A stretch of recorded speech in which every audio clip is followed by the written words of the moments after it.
From the Library of Congress in Washington, D.C.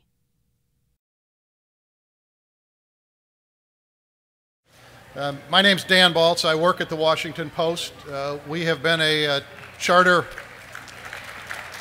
Thank you. We've been a charter sponsor of this wonderful event since its inception. This is one of the great weekends in Washington, and it's wonderful to be with a group of people who still believe in the printed word. For those of us who are continuing to fight the fight. It's often been said that those of us who are in my business of journalism write the first rough draft of history. Our next author does the real thing, deeply researched and elegantly written. John Lewis Gaddis is perhaps the country's most preeminent historian of Cold War and that era of our national history. He's a Texas native. He's now the Robert A. Lovett Professor of History at Yale and also director of the Brady Johnson Program in Grand Strategy. Among his many awards, he was awarded the National Humanities Medal in 2005. Professor Gaddis has written extensively about the Cold War period, and he is here to talk about his monumental biography of George Kennan, George F. Kennan, An American Life, which, among other things, won the 2012 Pulitzer Prize for biography. This book was 3 decades in the making. He perhaps can describe that long gestation period and the reasons behind it. Henry Kissinger, who reviewed the book in the other paper up north, described this biography not only as magisterial, but, quote, as close to the final word as possible on one of the most complex, moving, challenging, and exasperating American public servants. Professor Gaddis will be signing books starting at 3 p.m. Please welcome him to our stage.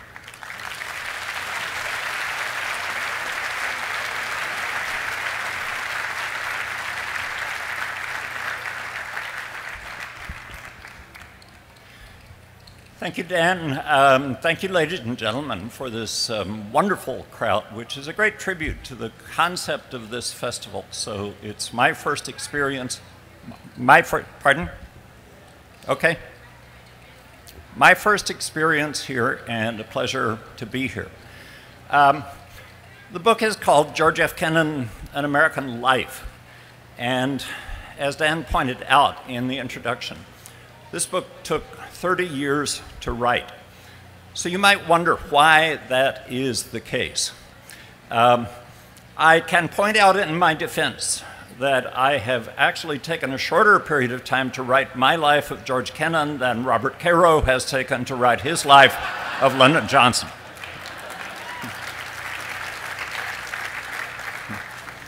But, of course, he's written 4 volumes at this point, and I've only done 1. One other point, by way of comparison between these 2 projects. Robert Caro does not have to explain who Lyndon Johnson was. Sometimes I have to explain who George Kennan was, because he was never President of the United States. He was never Secretary of State. His highest level position in government was as ambassador to the Soviet Union and to Yugoslavia. He himself would have been the first to say that these were failed ambassadorships. And so why a book on the life of George Kennan? My answer, and it's only my answer, it would not be universally agreed with, it seems to me, is that it's always good to write a book about someone who saved Western civilization. And while it may be something of an exaggeration to say that George Kennan saved Western civilization, if you think it through, there is a case to be made in this regard. Because all civilization, in fact, was imperiled in the half-decade or so of the Cold War. Anyone in Washington predicting some 50 years ago, when nuclear weapons had reached lethal proportions on both sides, anyone predicting with confidence that we were going to get out of this alive would have had an uphill battle to make that prediction. And surveys that were taken in that age suggested that most Americans fully expected to die in a nuclear war. Now, a lot of people contributed to that fortunate outcome, to the fact that it did not happen. George Kennan is by no means alone in that regard.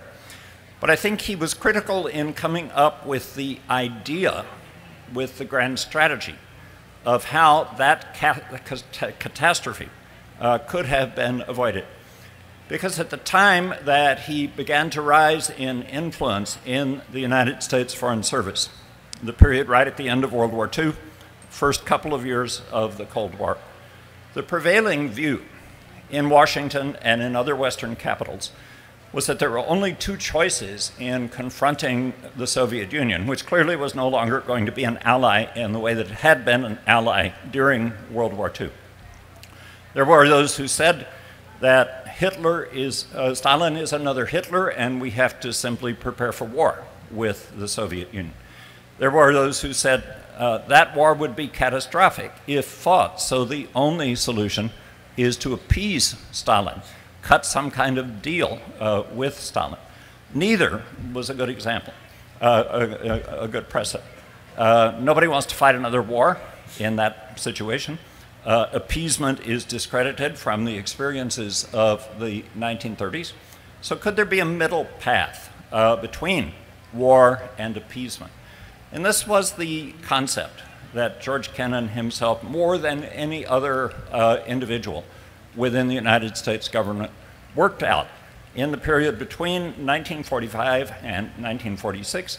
He is still a relatively obscure Foreign Service officer serving in the embassy in Moscow, is brought back to set up the curriculum at the new National War College down at Fort McNair, and in the course of those 2 critical years, works out a scheme which came to be known as the strategy of containment, which operated on the proposition that time was on the side of the West.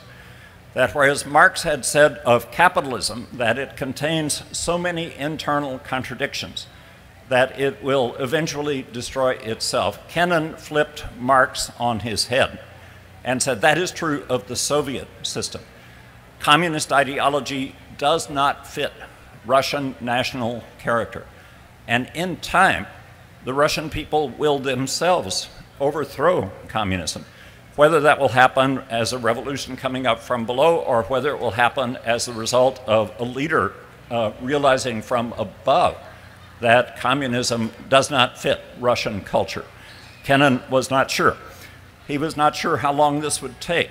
Sometimes he said 15 years, sometimes he said 20, 25 years, sometimes he despaired of it ever happening.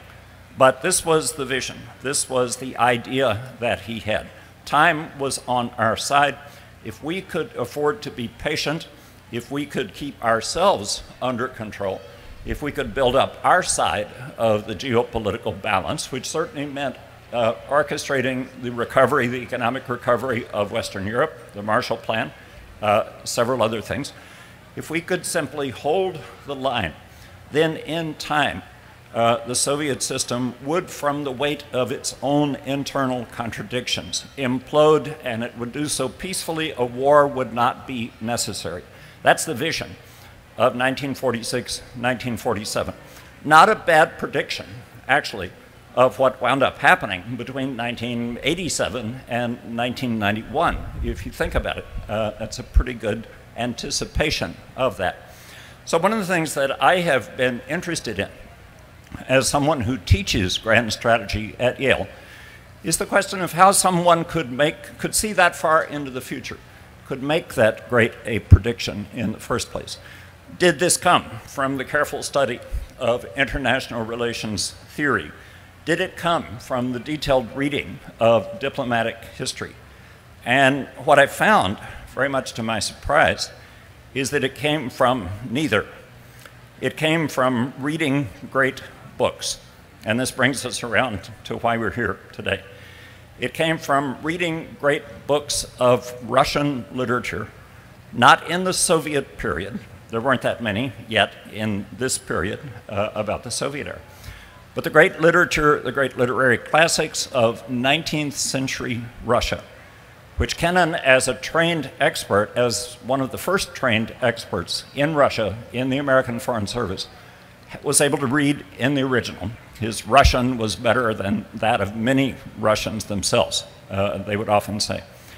And he used his time as a young man training in the Foreign Service to study the culture of 19th century Russia, to study that culture through the literature of 19th century and very early pre-revolutionary 20th century Russia, and to draw certain conclusions about Russian national character, Russian culture from that. So who were the authors that he read? Well, they are the obvious suspects. Certainly Pushkin, certainly Gogol, certainly Turgenev, of course Tolstoy, of course Dostoevsky. But someone else who was most influential, who you might have thought least probable in this pantheon of Russian literary heroes, and this is Anton Chekhov. It's very interesting that when George Kennan gave his first academic lecture at an American university, this is in October of 1946, he's invited to Yale, I'm happy to say, to speak, but he spends about a third of his time, very much to the puzzlement of his hosts, talking not about the Cold War or the Soviet Union or containment, but about Chekhov. So why would he talk about Chekhov, and what is the connection to containment in his mind? Well, the connection was this. Chekhov had written a story, short story, called The New Villa. The short story was about a landlady, the mistress of an estate, who had wanted to build a school on a hill, and of course needed the help of the locals, needed the help of the peasants to build the school. But building the school was going to be hard work. It was going to involve moving rocks off the top of the hill. It was going to involve cutting down trees for lumber. It was going to involve a lot of energy and organization. And of course, famously, in 19th century Russia, peasants are not easy to organize. This is a recurring theme, of course, in Tolstoy and in the other great Russian literary works of the 19th century. And so the mistress of the estate in Chekhov's story walks away disconsolately, fearing that this can never be done, the schoolhouse can never be built. But the village blacksmith, Rodion, takes pity on the mistress of the estate, follows her down the path, and says, "Don't worry, mistress, give it time. Let them get used to the idea. Maybe it'll take 2 years, maybe it'll take 4 years, maybe it'll take 10 years or so. But if you let the peasants themselves come around to the idea that it would be a good thing to have a school in this village, they will cheerfully and eagerly do the work. It's simply that you can't tell them what they have to decide they want. That's the principle. And from this, Kennan explained to the Yaleys, this is how we have to handle the Soviet Union. We understand that this system is contradictory, that this system is not going to succeed, that this system, even at that point, 1940s, but certainly in the future, is going to suffer from all kinds of factors that are going to make it unworkable. But the role of the United States must not be to try to overthrow that system. The role of the United States must be to try to hold the line in the world so that the Russian people themselves could come around to the idea that they wish to change the system themselves peacefully. That's the key to it. And I'm fascinated that this concept, which underlies centrally the entire strategy of containment as practiced by the United States and by its Western allies through the whole last half of the Cold War, I'm fascinated that this came from a Chekhov short story. And what does this say about how we should be training young people today? How does this affect how we should be thinking about training leaders today? We debate these questions quite a lot at Yale, I can tell you.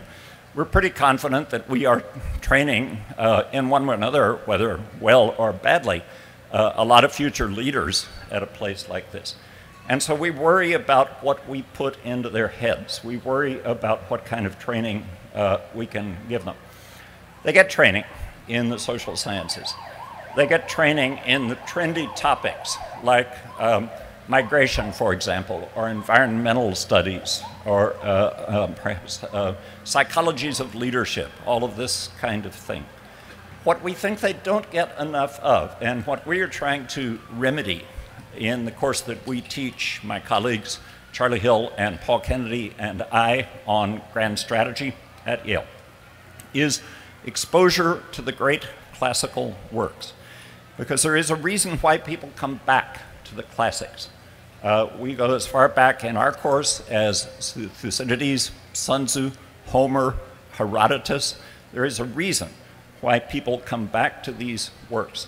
And that is, they contain elemental observations that apply across time, space, and I think also scale, whether at the top level of leadership or in someone's own personal life. And the Chekhov story, how Kennan used Chekhov as the key to his grand strategic insight in saving civilization, or at least more modestly, orchestrating the strategy of containment, is, I think, a beautiful illustration of the necessity for including the great classics, the great books, in the training of any leader, whatever the leadership role that person is aiming for. So that's really my message this afternoon. The great books are relevant. I found them to be extraordinarily relevant in writing about the great man whose biography I have just finished writing. But it has caused me to think about the question, are we putting enough emphasis on not just books, but the great books, the great classical books, the books that some people may erroneously think are out of date. But I can assure you, ladies and gentlemen, they are not. That's where I want to stop and see if that has generated any questions.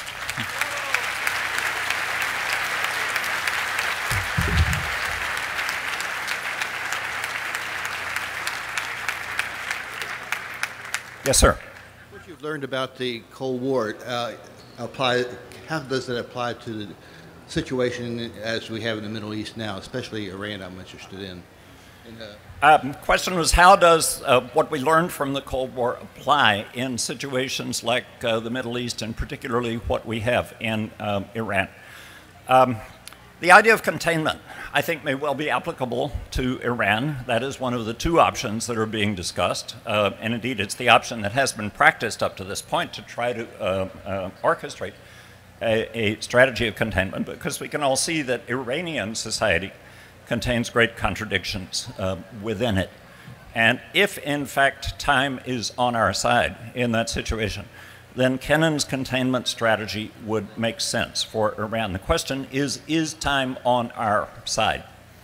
Kennan was always careful to make a distinction between Stalin and Hitler.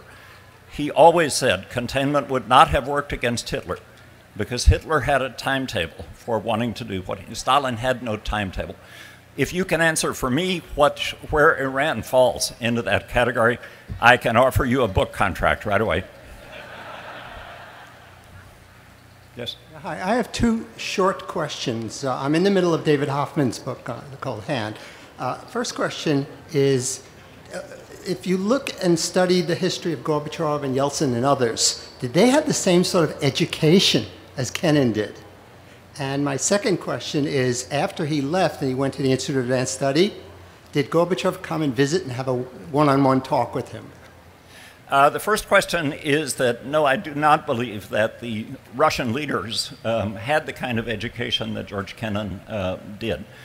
You have to remember, first of all, about the Soviet leaders that from Lenin to Gorbachev, none of them went to college. Gorbachev was the first to actually go to college since Lenin.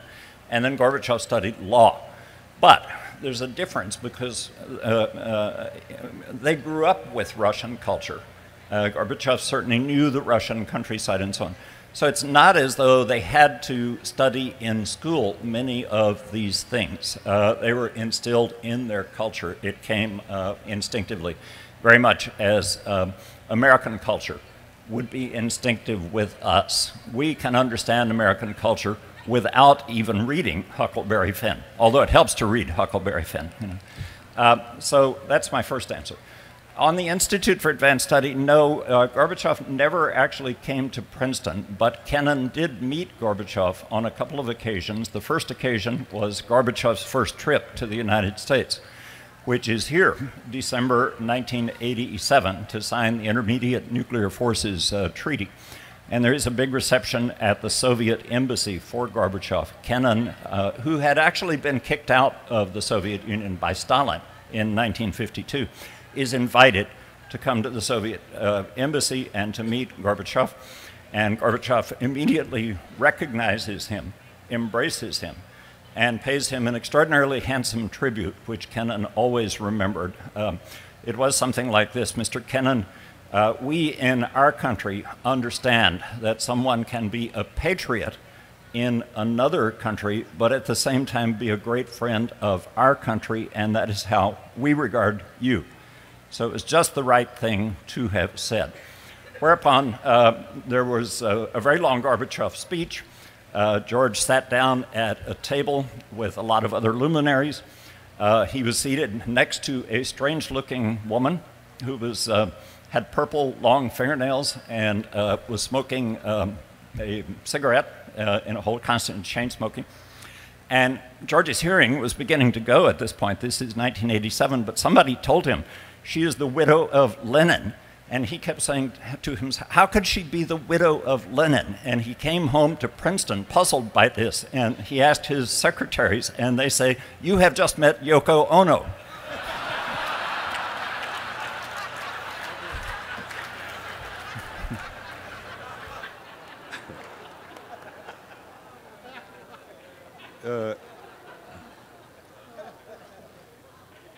You mentioned that a key to Kennan's analysis and effort was the idea that the Russian national character would eventually, given time, overthrow the Soviet communist system.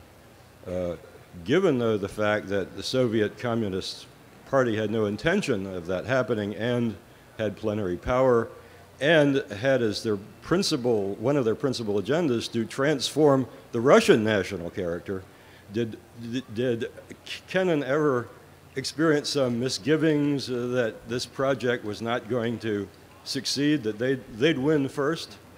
Kennan experienced great misgivings throughout his life. I mean, he went through his entire life never free of misgivings about just about everything, including himself. But one of the big ones was time on our side for this process to take place. And his concern about nuclear weapons, which begins to develop in the late 1940s and continued throughout his life, was one of the great question marks in his mind in this. He became a very stiff and strong and vehement critic of American foreign policy, partly because of the emphasis on nuclear deterrence that we began to place, and he regarded that as highly dangerous. When Gorbachev finally emerged at the top in the Soviet Union, Kennan was interviewed, I think, on McNeil-Lehrer, and the question came up for Kennan, Professor Kennan, how can you explain the emergence of Gorbachev, so different from previous Soviet leaders? And George said, I can't. He was very honest about this. He was as surprised as anybody else was. But I had occasion to remind him on many occasions, you know, that if he had just gone back and read what he had said back in the 1930s and in the 1940s, it is certainly the case that he foresaw a process that could produce a leader like Gorbachev. The problem is that George had the same problem that I have, which is that I can't remember what I said in print 20 or 30 years ago. My students are often reminding me of this. You said this then. Yale alumni are even worse about this, and I'm just totally clueless. Yeah. In 1991, Pope John Paul II published an encyclical in which he made the argument that communism in particular and socialism in general failed for anthropological reasons, that it was contrary to human nature. So I was curious what you thought about that broader argument, Russian culture being one facet of it, from both Kennan's perspective and your own. Sure. Well, I always had great respect for the Pope to begin with, and I think that's a pretty fundamental insight, which seems pretty obvious to us now, but I think one of the great obligations of a teacher and a historian is to point out the things that were not obvious back then. And that's the way I would answer that question. In fact, I'm teaching a big lecture course right now, and I'm instructing my TAs to really go back and try to get the students to see why people thought differently back then. And on this issue, there were plenty of people in Eastern Europe, in the Soviet Union itself, even in Western Europe, even some in the United States, who were disillusioned with both capitalism and democracy and did believe that communism, command economies, authoritarian systems were the wave of the future. And of course, if you had lived, as some of you did, through the generation or through the decade of the 1930s, when both democracy and capitalism were failing on a global scale, there would have been reason to admire what was going on in the Soviet Union with the 5-year plans, with no unemployment and so on. It looked like that society might have the solution. The problem is it did not wear well. The problem is it turned brutal. The problem is there was no accountability. There were no safeguards. And so what started out with the best of intentions, what was compelling enough that millions of people were willing to die for it, as they did in the Soviet Union in World War II and even before, nonetheless turned out to be a big disappointment. And I think the lesson here is that planning is ultimately tricky, sometimes dangerous. For any human being to develop the hubris to say, I can plan the life of any other human being, and particularly millions of human beings, is, it seems to me, the height of arrogance. And because it is the height of arrogance, there are only two ways out of it. One is to admit that you're wrong, and then the other is to shoot anybody who says that you're wrong. And of course, that was the option that Stalin, though not his successors, ultimately chose. So I circled back to democracy and capitalism as being certainly messier than these systems, but ultimately more humane, and I suspect that's what the Pope had in mind in saying that. Yes?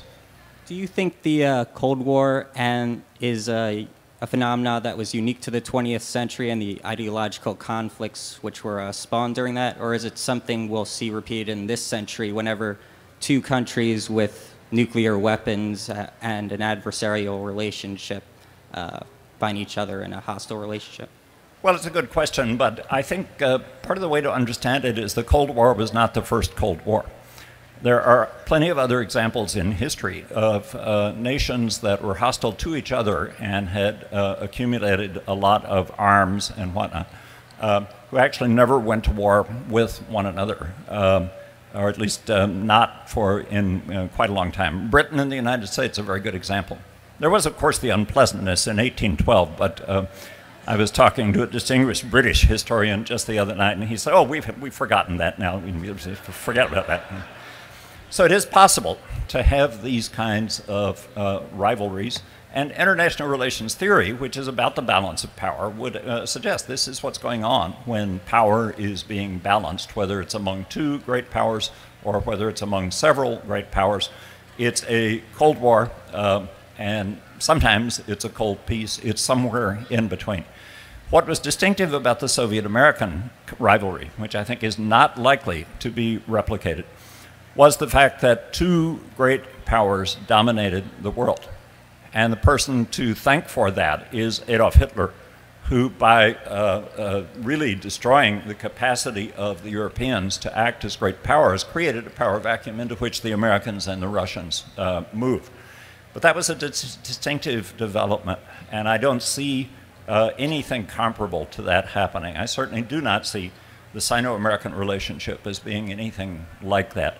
I think also nuclear weapons as an instrument of power for great powers is not nearly as significant as it used to be. The great powers, whether wisely or simply because they were lucky, learned that there aren't that many things you can do with a lot of thermonuclear weapons. What good does it do to blow up your competitor if in the process you're blowing up yourself as well? So the limits to violence, the recognition that there have to be limits to violence. This is one of the great unstated achievements of the Cold War that both sides worked themselves around to. So the likelihood of a giant nuclear war of the kind that people feared in the Cold War, I think is extremely remote now. The likelihood of some nuclear weapon being used somewhere is, I think, actually greater because of nuclear proliferation. But it won't be 10,000 weapons being used simultaneously. It will just be one or two. And that's a big improvement over the condition that we faced in the Cold War, for sure. Sir, I'm a student over at NDU at the Eisenhower School. We're currently studying Kennan as a great strategic advisor. Beyond his unique perspective and using the classic Russian classics, what other traits or capabilities did you see of him that made him a great strategic advisor? And second, do you see any person that is that next theorist to give a grand theory for the multipolar world we currently live in? Well, I had the privilege of speaking over at NDU on Kennan back in February. And one of the things I found myself saying is that while George Kennan was a great thinker and a great intellectual and a great historian, and had a powerful impact on American thinking in the Cold War, I would not call him a great advisor. That's something else again. A great advisor is somebody who is able to work with other people, to work with superior and subordinate officers. A great advisor is someone who is able to give advice. If the advice is not taken, to bounce with that blow and come back and see what does the boss really want and then what do we do next and so on. A great advisor, if his ideas are rejected, does not emulate Achilles and go off and sulk in his tent. And that's what George did on many different occasions.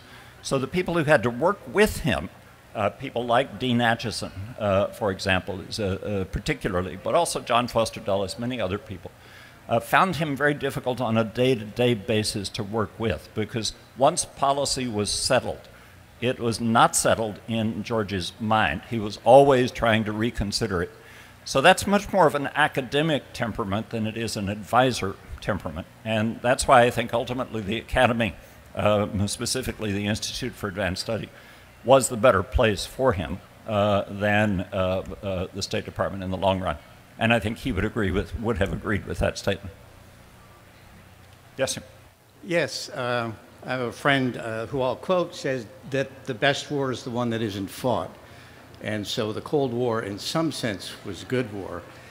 But there were other wars around the edge of it.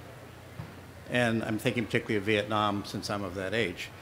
And your comment, the lesson you took from Kennan's reading Chekhov of the importance of great books, which I don't argue with. Chekhov was also a great book about Russian culture. And what are the great books? You know, I've read some, such as Fire in the Lake, that maybe were good books about the Vietnam culture. What are the great books we should be reading about Islamic culture, Iranian Persian culture? Because it seems to me we don't know enough about that great set of books. We know the Western books. Well, my answer would be that among those we that you talked about who don't know enough about those topics, I would include myself. Not feeling really qualified to give you a recommendation on that. I'm not sure that there is a consensus yet on what the great books would be to read. I would simply say this is where exploration is needed, and the exploration should include works of history, works of strategy, works of fiction as well. And what one really needs to look for, I think, in searching out such books, is the quality of timelessness. Does the book in question transfer well over time? When you said at the outset that the best war is the one that is never fought, what popped into my mind was exactly the same language coming from Sun Tzu 2,500 years ago. in the great Chinese strategic tradition. So that's how I look for a classic work, that somehow people keep coming back to it. But maybe it's too early to find that work in the other cultures that you mentioned. Maybe not enough of us know the languages to be able to do this. I would call your attention to what I think is the really great achievement of Henry Kissinger's book last year on China, because this is someone who had spent his career wrestling with China. But at the age of 87 or so, now 89, decided to try to learn something about the culture of China, and then reconsider his own record in the light of what he had learned. Not that Henry was going to learn Chinese at that age, but he certainly had good help in writing that book. And it's been fascinating to listen to him rethink his own experiences in China in the light of that 2,500-year history of the writing of strategy. He says, things are now so much clearer to me than they were when I was actually having to deal with these issues. So when it's possible to do that, I think it's well worth the time. Hello, sir. Sorry, as a former NDU student, I think there's an argument to be made that the 21st century history is moving faster than in the latter half of the 20th century. And as I see a great deal of bandwidth within executive agencies trying to get their arms around grand strategies, develop strategies and policies for the long term, I can't help but question what a waste of resources, because the strategic environment changes so quickly. Do you have any comments, any thoughts on how strategic thought and the value of long-term strategies has changed in the 21st century? Well, first of all, I'm not sure I buy the argument that history has speeded up. I think that if you think about the size of airplanes, just as an example, airplane technology, the planes that we fly across the Atlantic in, the structure of those is pretty much what it's been for more than half a century or so. Think about the half century before that, when there were no airplanes, period, and look at the impact that those changes in technology had. Every age has got certain technologies that make history look like it's speeding up. And obviously computer technology, communications technology is that for our age. Actually, I can guarantee you it proceeds at the same pace, always.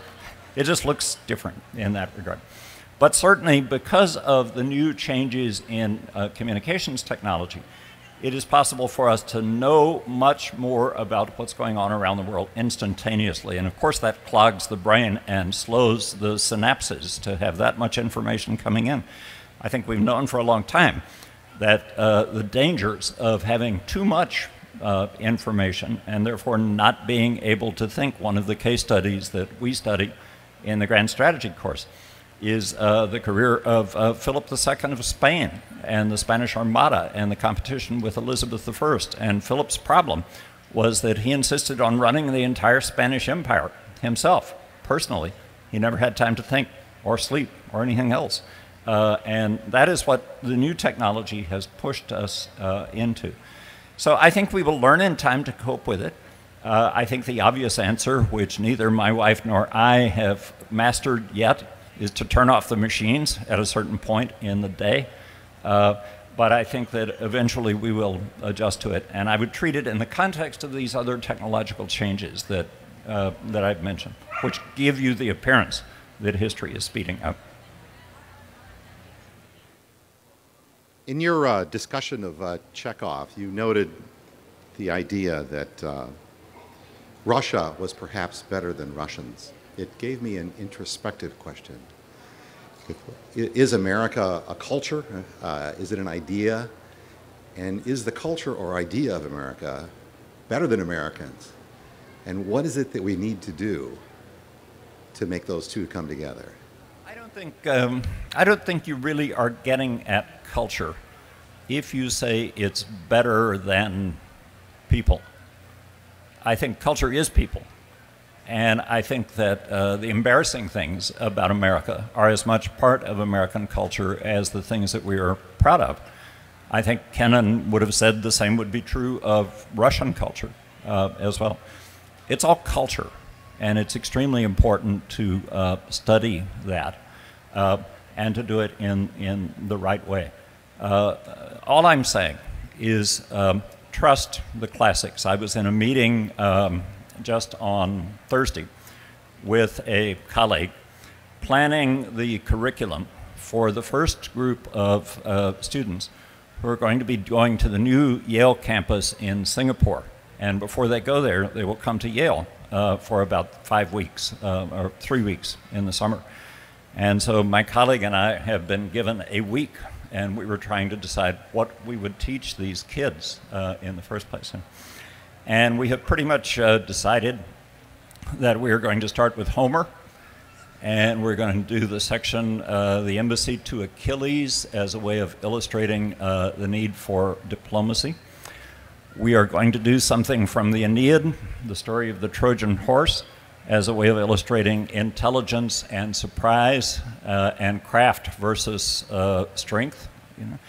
We will do Machiavelli as a way of illustrating the two faces of the state. The state has to pursue its own interests, which may require it to use violence at the same time, but then the state must reflect the aspirations of the people, which brings in morality, and the two are uneasily balanced, let's put it that way, against each other. We are going to use Kant and the idea of perpetual peace and the idea of a republic and the idea of the transparency of republics, but we're going to pair Immanuel Kant with the poetry of Walt Whitman and American democracy as a way of illustrating those two things.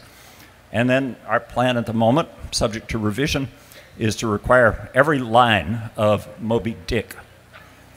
Now, this is not me, this is my great colleague Charlie Hill, who has dashed off this curriculum just as Charlie is capable of doing, like in 5 minutes. But the more I think about it, the more I think it's perfect for these kids who will be coming for the first time. So I think we have time for one more. Yes, hi. I wanted to ask about what your thoughts are about Francis Fukuyama's theory about democracy being inevitable, and how that relates to containing non-state actors as we face in today's world. Well, I have a theory about theorists who say that their theories are inevitable. And my theory is they are inevitably wrong. That's the problem with theory. Theory is only half of reality. Reality operates against theory, and it subverts theory, and it surprises you, and that's the importance of studying history and culture. Now, Frank Fukuyama, together with some other scholars in the late 1980s, was onto something important, and I give him credit that it had not really been seen very clearly by historians. And that was the number of states that had gone democratic in the 20th century, the quantum jump in the number of democracies from the beginning of the century to the time he was writing, which was about 1989 or so, when the first iteration of that article. And that's the kind of thing that is so big that it's easy not to see it, and I credit him and the other theorists of international relations for seeing that. Where I question them was that they turned a generalization about the past into a prediction about the future. And that, I think, is highly dangerous. That's how theory goes wrong. And I think it actually had. It's one of the rare impacts, one of the rare instances in which a theory of international relations actually influenced national policy. Because it seems to me both the Clinton administration and the George H.W. Bush administration operated under the premise that the wave, the movement toward democracy is inevitable throughout the world. It was both a neoliberal and a neoconservative idea. And it does seem to me that recent events have, I think, properly caused us to be skeptical about that. So I'm fine with theory when it exposes patterns in history. I have a big problem with somebody who says those patterns are going to continue into the future. We just don't know. Okay, sure. That's it. Thank you. This has been a presentation of the Library of Congress. Visit us at loc.gov.